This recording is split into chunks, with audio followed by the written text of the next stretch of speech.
Bueno, hola Elena, no hay problema, no hay problema. Bueno, ya comenzó la grabación y vamos a comenzar la clase. Bien, hagamos un repasito. Hasta ahora vimos en el segundo cuatrimestre, hasta ahora vimos base de datos, vimos lo que era una base de datos, después vimos lo que era el lenguaje SQL para poder comunicarnos con una base de datos. Y lo que ahora vamos a empezar a meternos es en el desarrollo web transitando el camino HTML, CSS y JavaScript. Obviamente, todo lo que sea HTML y CSS ustedes ya lo vieron. Estamos en lo correcto. Ya lo vieron y ya lo han trabajado. ¿Está bien? Sí, profe, sí, sí. Bien. JavaScript, ¿vieron algo?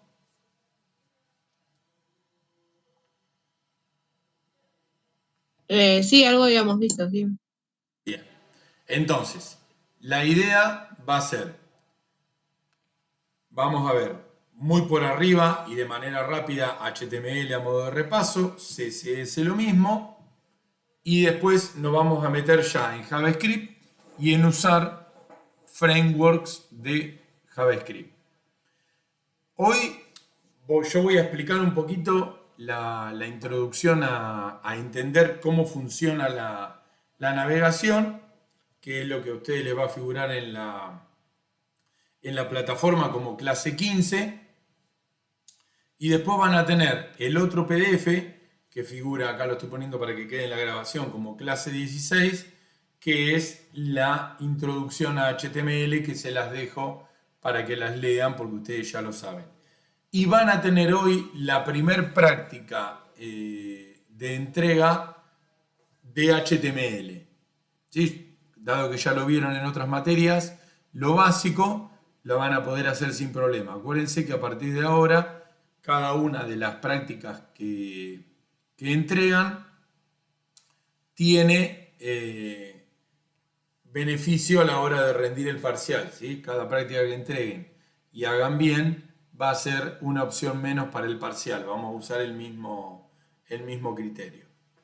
Bien, entonces, la clase de hoy dividida en dos partes. Yo quiero hacer la explicación de Internet y les queda la de HTML para leer, pero quiero que tengan esta mirada, ya que HTML, repito por, no sé, tercera, cuarta vez, ya lo saben, quería que tengan esta mirada de decir cómo funciona todo esto sobre lo cual yo estoy parado, ¿sí? Para ampliarles un poquito el conocimiento. Primero que nada, les quería compartir esta página que se llama roadmap.sh. Ahí ustedes tienen una guía de qué herramientas tiene que saber cada perfil. ¿Sí? Es una página web re linda, está en inglés, y les va a explicar, por ejemplo, si yo quiero ser desarrollador de frontend,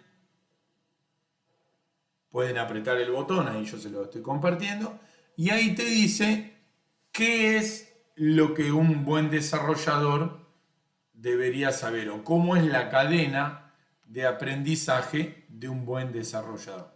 Fíjense que lo plantea en el orden de, primero, comprender cómo funciona Internet para poder hacer mejores desarrollos, ¿sí? Comprender muy por arribita la parte de atrás y luego seguir el camino de HTML, CSS y para, por último, digamos, introducirnos en todo el mundo de JavaScript con el uso de algún framework. Nosotros básicamente vamos a recorrer este camino.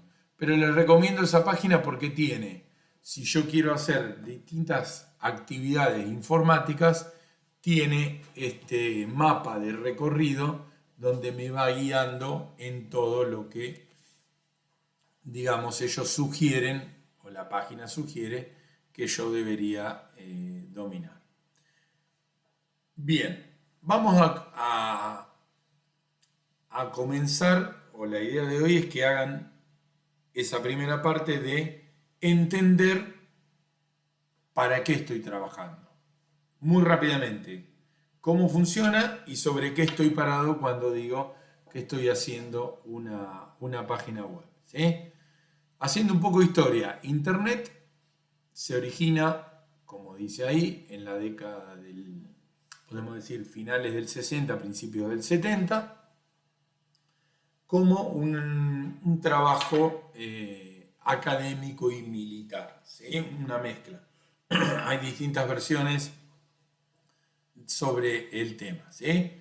Empieza a popularizarse en la década del 90, donde obviamente ustedes no habían nacido, la mayoría creo, ninguno, obvio, y en esa época eran muy pocas las máquinas que tenían acceso a Internet. La mayoría de nosotros, para que ustedes hagan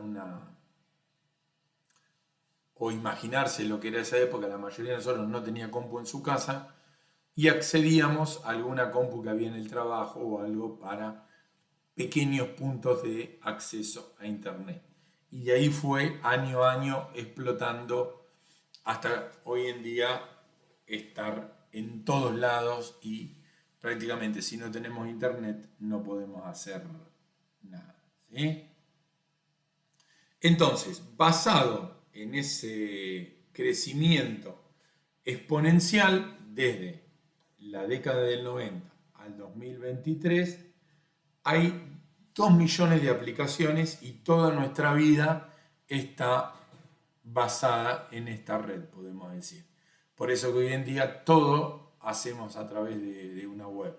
Incluso esta charla de la clase que estamos teniendo nosotros está basada en estas aplicaciones de Internet.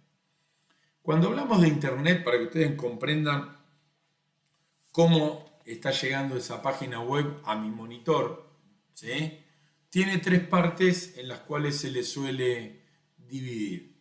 Hay un tramo que se le llama, muy conocido este término en el mundo informático, se le llama la última milla, ¿sí? Que sería el último pedacito, que sería la conexión desde mi proveedor a mi hogar, ¿sí? Por eso se le llama la última milla porque es el último tramo. Es o desde una torre de celulares a mi teléfono o desde mi proveedor que tengo cableado hasta mi casa. Es el último pedacito, es la famosa, si lo escuchan alguna vez, la última milla. ¿Sí? Después están los data centers, que son esos lugares monstruosos donde se alojan todas las páginas web que hay en todo el mundo. Hay montones alrededor, hay algunos que son gigantes como los de Google, Facebook y demás, los de Amazon, empresas que son súper voluminosas, hasta otros data centers que podemos encontrar, por ejemplo, en Capital y en montones de lugares estratégicos donde hay alojadas páginas web, ¿sí? Siempre teniendo en cuenta que cuando yo accedo a una página web, no tengo ni remota idea de dónde está ubicada. Pero muchas veces su ubicación puede influir directamente en el funcionamiento de mi aplicación. Y tengo la última milla, tengo los data centers, lo que conecta. Todo eso es lo que se le llama, también una frase muy popular en informática, la red troncal, ¿sí? O es todo ese grupo de cables y de fibra óptica que conectan, por ejemplo, toda Argentina o que conectan América con Europa, ¿sí? Son todos esos cables gigantescos subterráneos que lo que están haciendo es llevar Internet y la conexión desde un punto hacia el otro, ¿sí? Tengan en cuenta que esta red troncal está formada generalmente de forma cableada y obviamente por fibra óptica, ¿sí? Por más que hay un montón de avances en la tecnología inalámbrica y demás, toda la red troncal de Internet es por cable. ¿Por qué? Porque la velocidad y la seguridad de datos que tiene una fibra óptica no ha podido ser reemplazada todavía por lo inalámbrico. ¿Sí? Entonces imagínense que América estaría conectada con Europa de forma inalámbrica. Cuando hay tormenta en determinada zona nos pasaría como DirecTV, que no tenemos señal. ¿Sí? Hay cables monstruosos que van todo por el piso del océano de un continente al otro. Parece increíble, pero si lo googlean lo van a encontrar. Así que fíjense, por ejemplo, para empezar a tener idea en nuestra cabeza, todo lo que está pasando, ¿sí? Todo lo que está pasando cuando yo estoy accediendo a una página que está, por ejemplo, en un servidor en los países escandinavos. ¿Sí?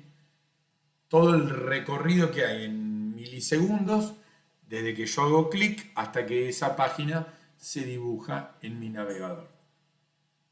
Es importante que con el perfil que nosotros tenemos en esta carrera, combinemos no solamente el diseño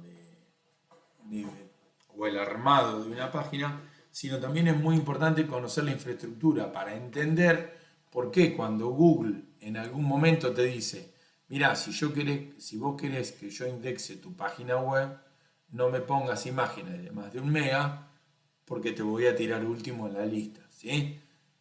¿Cómo influye el peso en el buscador y el buscador en la velocidad de las páginas web? ¿Sí? Por ejemplo, Google, si asume o te cataloga como que tu sitio web es lento, te indexa último. ¿Sí? No es que no te indexa, pero ante unas búsquedas más genéricas te tira abajo de todo.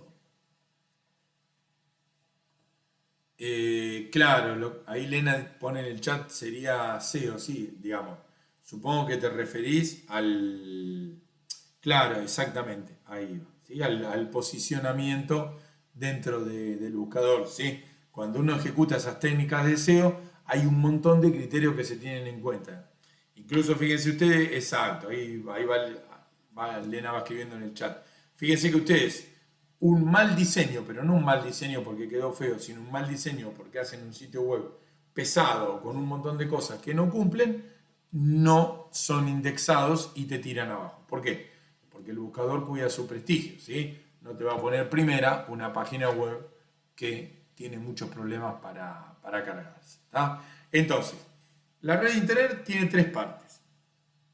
Después aparece el protocolo de transferencia, eso que vemos arriba en la barrita donde yo escribo la dirección de la página web, que es el protocolo de comunicación. ¿Sí? Por ejemplo, donde dice http://eba.up.edu.ar o la otra URL que estamos usando nosotros ahora, que es la de el Meet. ¿Sí? Ese protocolo se denomina protocolo de transferencia hipertexto, HTTP, y va siempre adelante de la dirección de la página web a la que quiero acceder. Los navegadores han evolucionado y con el correr del tiempo, como la gente se mandaba 2 millones de errores, dijeron, no, está bien, no pongas nada, yo te lo completo automáticamente. ¿Sí? Pero esas letritas ahí son el protocolo de transferencia. Cuando yo ejecuto ese protocolo, que quiere decir de transferencia, porque dice, yo hago una solicitud y en realidad cuando ustedes ponen una página web, lo que están haciendo, le están diciendo, che, al que le corresponda, me quiero ingresar a esta página, http up.edu.ar.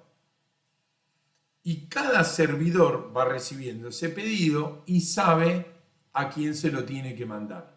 Y va redireccionando, rebotando de un servidor a otro hasta que llega al servidor donde está alojada la página. ¿Sí? Es como si fuera una gigantesca red de nodos donde cada servidor cuando recibe un pedido sabe para dónde lo tiene que mandar. Si para un nodo, para el otro, que se conectan con él y es como si fuera una telaraña.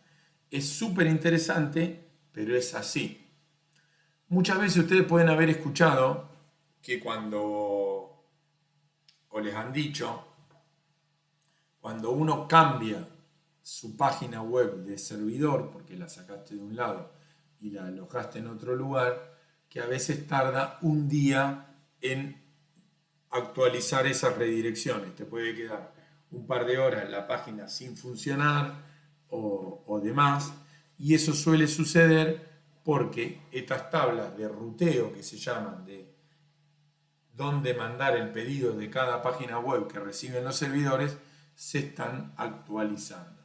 Parece increíble, ¿sí? Pero es así, digamos. Yo escribo una dirección web en el navegador y disparo un pedido. Empieza a buscar el servidor donde está esa página. Cuando lo encuentra, vuelve hacia mí dibujándola. Digo, la idea de la clase de hoy, por eso yo les decía que no quería hacer la introducción a HTML, porque ya la conocen, simplemente la van a leer, y quería darles un tema nuevo como para que ustedes tomen noción de todo lo que está pasando atrás del momento de cargar una página web y dónde influye o cómo influye cada detallecito que ustedes hagan en esa página, bien o mal. Bien, cuando yo a veces pongo una URL o una dirección web, no sé si les ha pasado a veces que mi navegador a veces no me trae la página y me devuelve códigos de error. ¿Sí? Por ejemplo, los más famosos son los dos últimos puntos donde yo puedo tener errores 404, 504, 403, 503 y puede pasar. Los que empiezan con 4 son errores del cliente, o sea, hay un error en la programación de la página y no está funcionando.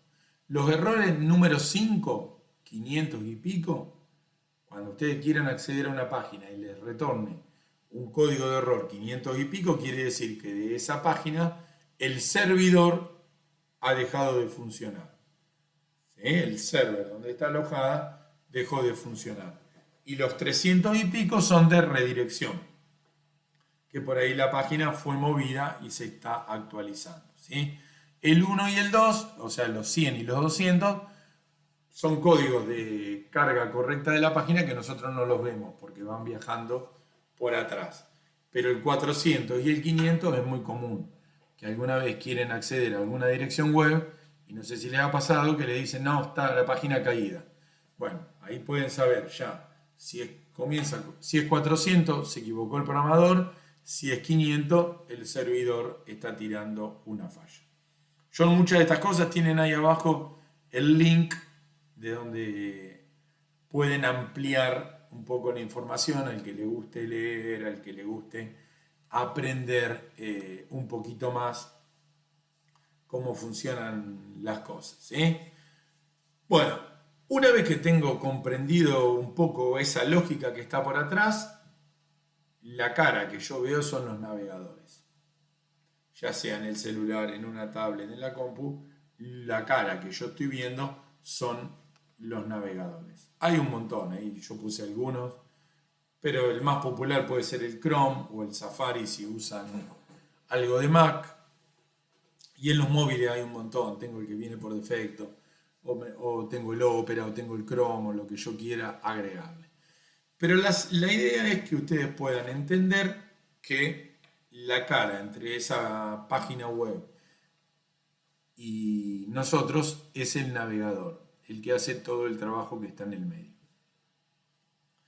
Ahí tienen que Chrome, Firefox y Safari cubren aproximadamente, una estadística que se va actualizando todos los años, el 80%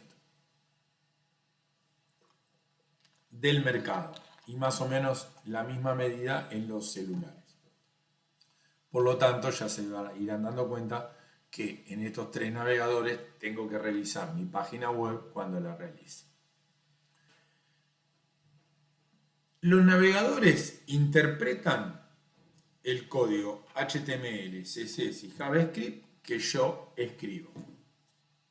Hay una organización mundial que ya lleva un montón de años que se llama la W3C, que ha definido estándares para la escritura de este tipo de código. ¿Conocen esa página? ¿Se las han mencionado en alguna materia anterior?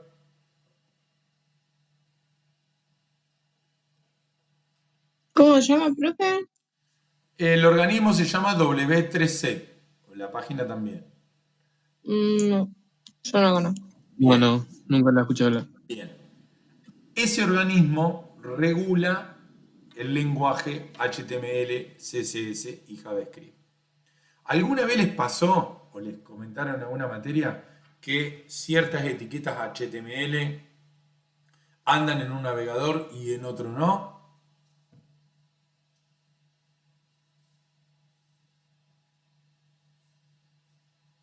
¿Lo escucharon eso alguna vez? Sí, sí, sí. Bien, ¿por qué pasaba eso? Porque cada navegador hacía en determinadas etiquetas puntuales una interpretación distinta de algunos HTML. Este organismo, llamado W3C, que después lo pueden googlear y lo vamos a usar en las clases que siguen, se creó justamente para eso, ¿sí? Para definir, como dice acá, estándares para los sitios web. El estándar puede ser tanto de programación como de funcionamiento de los navegadores y un montón de cosas más. Entonces, lo que están buscando es que nosotros, como programadores y diseñadores, escribamos un HTML estándar que todos los navegadores puedan leer. Eso que dijimos recién se ha ido eliminando. Un navegador se compone de la interfaz de usuario, que es lo que interactúa conmigo, pero básicamente la parte más importante es la que no vemos, y es el motor de navegador y lo que se le suele llamar el motor de renderizado, ¿sí? El motor del navegador es el que va a tomar el pedido del usuario y va a interactuar con la parte de atrás. Y el motor de renderizado es el que dibuja, ¿sí? El que arma la página web que yo estoy cargando. Por eso en una época se decía que el Mozilla tenía mejor motor y luego el Chrome lo superó. Por eso hace 5 años el navegador de moda era el Mozilla y en los últimos años todo el mundo utiliza el Chrome como navegador estándar, ¿sí? El de Microsoft ha ido perdiendo un poquito de popularidad. Después tiene algunas herramientas más y ya traen embebido los navegadores web, todos, traen embebido lo que se denomina un intérprete de JavaScript. JavaScript ha quedado como el único lenguaje que se utiliza para hacer efectos, validaciones y un montón de cosas más que ya vamos a ver en el navegador. El intérprete de ese lenguaje, como se ha estandarizado tanto, ya lo traen todos los navegadores embebidos en su interior. Por lo tanto, cuando del servidor se traen el código del programador, no solo interpretan HTML, CSS, sino que también ya traen el intérprete de JavaScript embebido. Y además los navegadores poseen algo que se denomina almacenamiento local, o es donde el navegador guarda los datos de sesión del usuario, si yo guardo los datos de navegación, donde guarda las cookies, donde guarda un montón de cosas que el usuario debería guardar y algunas otras cosas que el usuario corre riesgo de guardar. Como por ejemplo, cuando ingreso a algún lugar que pongo usuario y contraseña y el navegador me dice, ¿quiere guardar esta contraseña? Yo le pongo que sí, es súper cómodo, un montón de cosas más, pero tengan en cuenta que si instalan un plugin en el navegador malicioso o se les mete un virus o algo, esos datos que están guardados en el navegador son fácilmente accesibles. Por eso muchas veces cuando ando navegando por sitios que no son del todo seguros, que son tramposos, suelen hackearme alguna de las redes sociales, ¿sí? Porque por ahí lo que hacen es del almacenamiento este que tiene el navegador, van y me roban el usuario y la contraseña de alguna red social que yo haya dejado guardada, ¿sí? Obviamente es muy cómodo tener la contraseña guardada, pero también tenemos que saber que corremos un montón de riesgos. Entonces, el navegador es la figura clave entre usuario y servidor. Hace todo el trabajito, ¿sí? Acá yo les puse un dibujito para no perder demasiado tiempo, pero la idea es que ustedes puedan comprender que está el motor del navegador, el motor de renderizado, como decíamos recién, y hay un montón de cosas yendo y viniendo, ¿sí? Está el intérprete JavaScript y un montón de cosas más. Todo eso es lo que está funcionando en un navegador cada vez que yo hago clic para ir a buscar algo y que me lo dibuje. Cualquier página que cargo, el navegador interactúa con mi servidor. Insisto, acuérdense que dijimos, puede estar ubicado en cualquier servidor del mundo sin importar la distancia. Y ahí es cuando aparece otro concepto importante que es lo que habrán escuchado en muchos lugares llamar el DNS o la dirección, el DNS, que es, como dice ahí en el primer párrafo, es como una agenda, ¿sí? O un directorio, ¿sí? Cada vez que uno pone la URL de una página, el navegador se fija en el DNS y empieza a derivar ese pedido a donde corresponde, ¿sí? Los DNS y las direcciones tienen asociada lo que se denomina un número IP. Si ustedes miran acá en este párrafo, los números IP se componen de 4 partes, lo que se llamaba IP versión 4, eran 3 números, podían ser hasta 3 y podían ser hasta 3 en la tercera y cuarta parte. Como en un momento esta combinación de números, dada la cantidad de direcciones web que había, se empezó a quedar chica, se agregaron las de más abajo que ya usan combinaciones de números y letras muy complejos.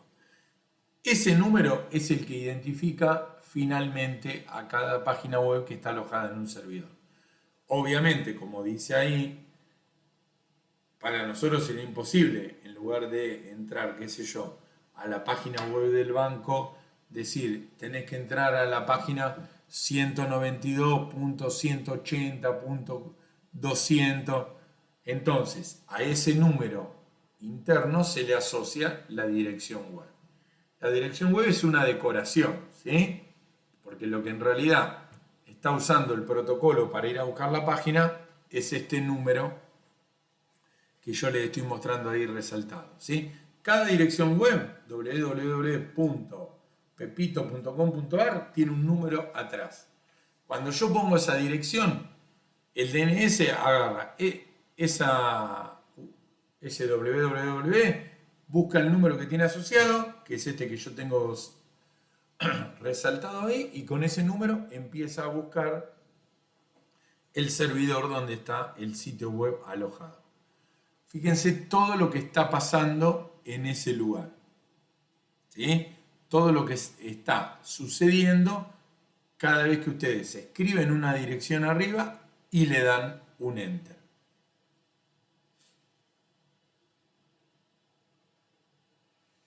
Pregunten lo que se les ocurra, porque yo les estoy haciendo una explicación, pero digo, si se les viene algo a la cabeza, tírenlo porque por ahí es interesante para compartir, ¿sí? Entonces, el DNS lo que hace es convierte ese nombre, como dice acá, por ejemplo, www.ejemplo.com, en una dirección numérica. Con esa dirección numérica ya sabe automáticamente cuál es el dispositivo de internet donde está esa página alojada y comienza a moverse el pedido en esa red mundial de servidores. ¿Sí? Fíjense el último párrafo. Cuando yo quiero cargar una página y doy enter arriba o hago clic en la lista del navegador, pasa todo eso. Las letras se convierten a números, los números ya sabemos dónde está ese servidor web y vamos corriendo, digamos, el pedido va corriendo a buscar la página web. Cuando encuentra la página web en el servidor, la va devolviendo por pequeños pedacitos que se llaman paquetes de datos. ¿Sí? Es como si yo tuviera una pared de ladrillito y me empieza a devolver ladrillito por ladrillito. ¿Qué es lo que va haciendo el navegador? Va acumulando todos esos ladrillitos o esas pequeñas porciones de la página que van llegando y la va dibujando. Cuando recibe todo, veo la página completa. Hoy en día no es tan común, pero si tienen muy poco internet, es muy común que a veces vean cómo la página se va dibujando. Si tienen muy poco ancho de banda. O a veces, insisto, hoy salvo que estén con poquito ancho de banda no lo ven, a veces la página se dibujaba a la mitad y se cortaba porque tenía una pérdida de datos. Pero fíjense cómo termina influyendo el peso de todo lo que yo pongo en la página en el tráfico. Entonces, tenemos que entender que el nombre del dominio es la cadena de texto. La dirección IP es el número asociado. Yo pongo las letras, se convierten a números y gracias, como dice acá, no me tienen en verdecito, al DNS, esa conversión se realiza y se van a buscar el servidor. Insisto, muchas veces cuando yo a una página web la corro del servidor, porque contraté una empresa y después me pasé a otra, por ejemplo, ese número asociado a la dirección en texto cambia. Y cuando yo la página la cambio de servidor, esa actualización del número asociado muchas veces puede tardar hasta 24 horas, se dice. Entonces, lo que puede pasar es que esa página que se movió durante ese día que se están actualizando los números tenga fallas, ¿sí? Que en algún lugar funcione bien y en otro lugar todavía no la actualice, ¿sí? Es súper interesante para que ustedes puedan entender, ¿sí? Todo lo que está pasando atrás del trabajo de ustedes. ¿Les importa directamente? Yo diría que no, pero indirectamente un montón. Porque si arman una página web, si no carga, por ahí el servidor está caído, por ahí la corrieron del servidor. Digo, un montón de cosas, ¿sí? Por ahí hackean un sitio web y yo agarro y levanto el backup en otro servidor, por lo tanto esa dirección IP va a ser distinta, se tiene que actualizar en todos los servidores y puede pasar que quede incluso hasta un día sin funcionar, ¿sí? Y acá en el párrafo de abajo tienen la diferencia, para decirlo en términos técnicos, entre lo que llamamos la URL, ¿sí? Cuando nosotros decimos poner la URL, es cuando ponemos, como tienen ahí en el ejemplo, el camino concreto, ¿sí? HTTPS, y la dirección de la página. Entonces yo tengo incluido el protocolo, el nombre de la página, que es Cloudflare, y el /learning, que es una página interna del servidor. URL se le llama a todo ese paquete de texto de forma completa. Bien, después, una vez que tengo resuelto eso, que ya saqué la URL, saqué mi dirección web, ahora tengo que alojarla. Y ahí aparece el nombre de hosting, donde alojo mi página web, que es lo que hablábamos nosotros cuando lo habíamos hecho en WordPress, que decíamos, nosotros a nuestro sitio podemos o alojarlo en el mismo servidor de WordPress o podemos contratar un hosting privado y nuestro sitio lo instalamos ahí. ¿Sí? No es lo mismo la dirección web que el hosting. ¿Sí? Yo por un lado registro mi pedido de dirección y por otro lado contrato el hosting. Bien, hasta ahí vamos. Más o menos hicieron una idea de todo lo que está pasando atrás un poquito de nuestra cabeza, ¿no? Sí, profe, sí, sí. Bien. Es importante, insisto, conocer esto porque afecta mucho nuestra página y cómo la misma se desenvuelve funcionando, ¿sí? Lo que tenemos que hacer nosotros ahora es profundizar y trabajar con HTML, CSS y JavaScript. ¿Qué les queda a ustedes como tarea? Les queda hacer la primera práctica de HTML. Yo les hice un pequeño apunte resumido, no quiero perder tiempo explicando lo que es HTML ni nada porque ya lo vieron. Así, armamos y cambiamos unas pequeñas cosas en la práctica número 6 y ya nos podemos ir preparando para ir viendo un poquito cosas más complicadas y el objetivo final es llegar a JavaScript y llegar a usar un framework de JavaScript, ¿sí? Así que la tarea que tienen de acá al jueves que viene es miren el resumen que les quedó de HTML y hacer la práctica 6, que son un par de ejercicios muy sencillos con HTML. No CSS, con HTML. ¿Sí? Vamos a hacer 2 clases de HTML, una de CSS y arrancamos con todo lo que sea el material de JavaScript, ¿sí? Donde ahí viene la parte más linda para usar frameworks y demás. Así que bueno, les dejo esto grabado y ya tienen todo publicado para hacer la práctica. ¿Algo que quieran preguntar o algo? Si no, ya... No, profe, por ahora se entendió todo.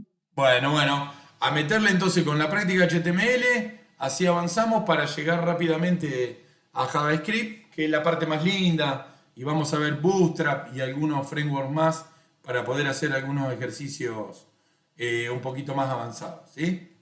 Así que bueno, gracias por conectarse y hagan la tarea, así nos vemos el jueves que viene.